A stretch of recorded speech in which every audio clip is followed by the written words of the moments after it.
bitch, what the fuck you doing here? Bruh, if y'all don't know, we gotta get ready for an interview.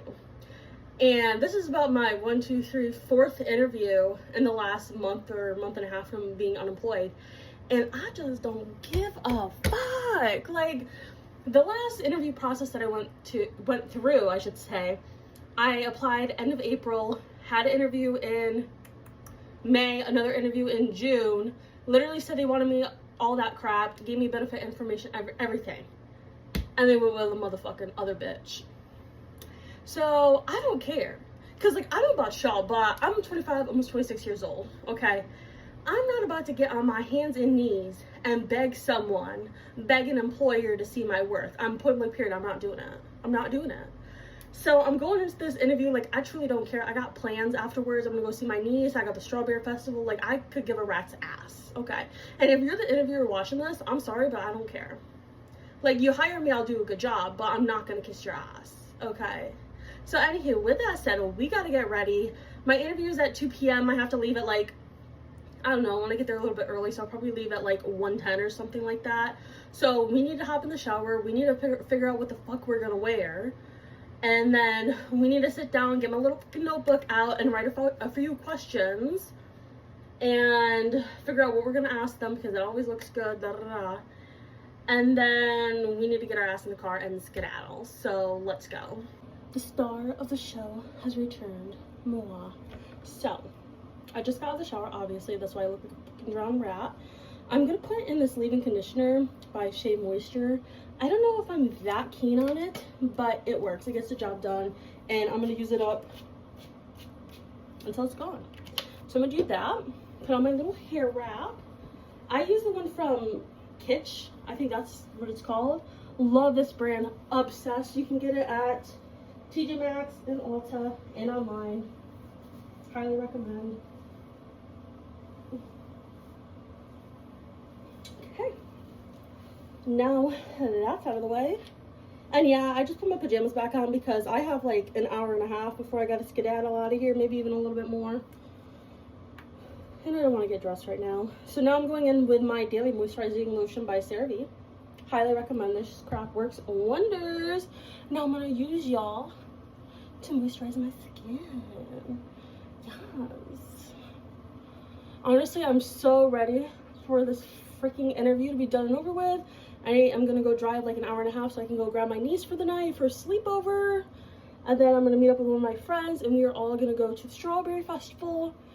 And then we have fireworks tonight, so I'm looking forward to that. Ugh, my hands are so, ugh.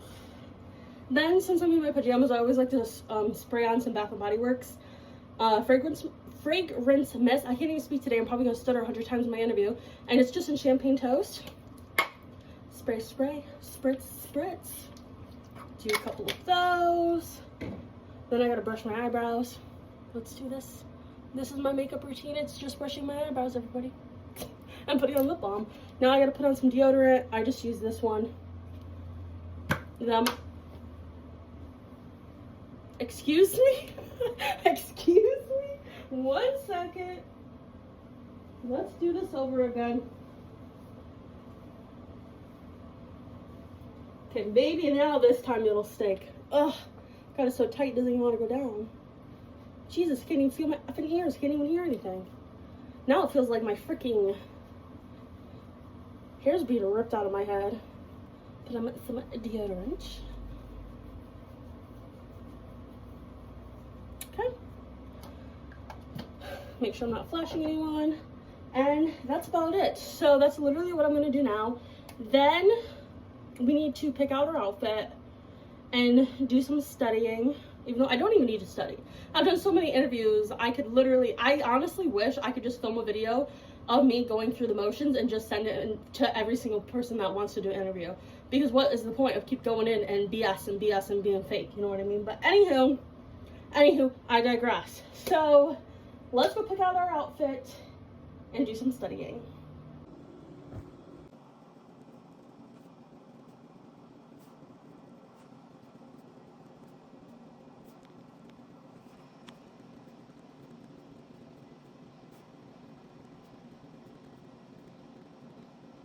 I guess I should show you guys what I'm wearing today. So you can kind of see I am in this Lauren Conrad, pretty sure that's her name, blouse with just regular Walmart black slacks.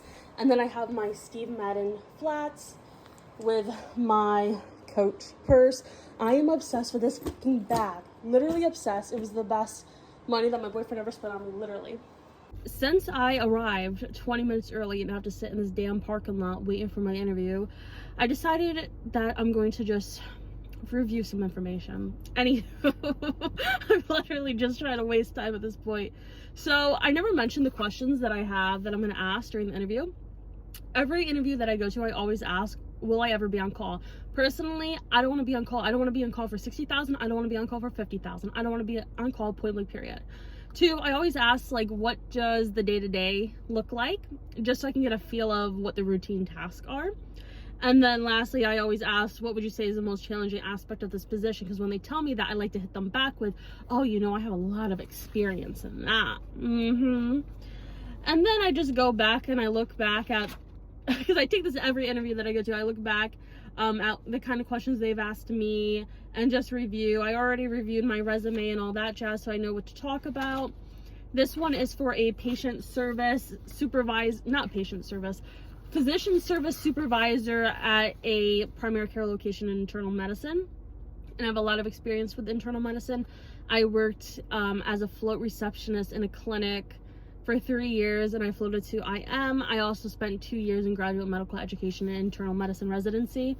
So I do have some experience, some background knowledge on internal medicine. And honestly, I'm just looking forward to this interview being over with. I guess I'm only being interviewed by one chick, which it was nice that they told me, because I've been through a lot of interviews recently where they're not telling me who's even interviewing me. I'm showing up and there's multiple people there. I'm like, I don't even know who you are. Or they'll be like, oh, this person, Catherine's gonna interview you, but they never give me her title. I'm like, I don't even know, like, is this, like, who are you? You know, I don't know. Like, I went to an interview last time and I found out it was the administrator and then the human resource and business management manager. And it's just like, it would be nice if HR would tell me who was interviewing me and what their title is. That would be very nice. But anywho, I guess it's 1:46. I'm gonna pop in a few more minutes. And let's just get the show on the road. Guys, I just finished my interview and it was again a case of me not knowing who the hell was gonna interview me. To find out, I was interviewed by 2 people. One of them was in charge of like the grants for the building or something, and the other one was a manager of the building or something like that. And interview lasted 30 minutes. I think it's like 50-50 on whether or not I'm gonna get a call back. Honestly, I don't know. They were looking for somebody who had internal medicine experience, and they also have a residency program with like 42 or 46 residents, and I had one of 36 residents, so that kind of made me stand out a bit. And then also that I have Epic experience, because their templates, they utilize Epic, so I had that going for me. However, there's a lot of direct reports. I would have 27 direct reports, not including the providers. So I think they are a bit apprehensive because they're like, oh, this girl lacks experience. She doesn't have the experience. She doesn't have what it takes to be a supervisor. So truthfully, I don't know if I'm going to get a call back for the second interview, but is what it is.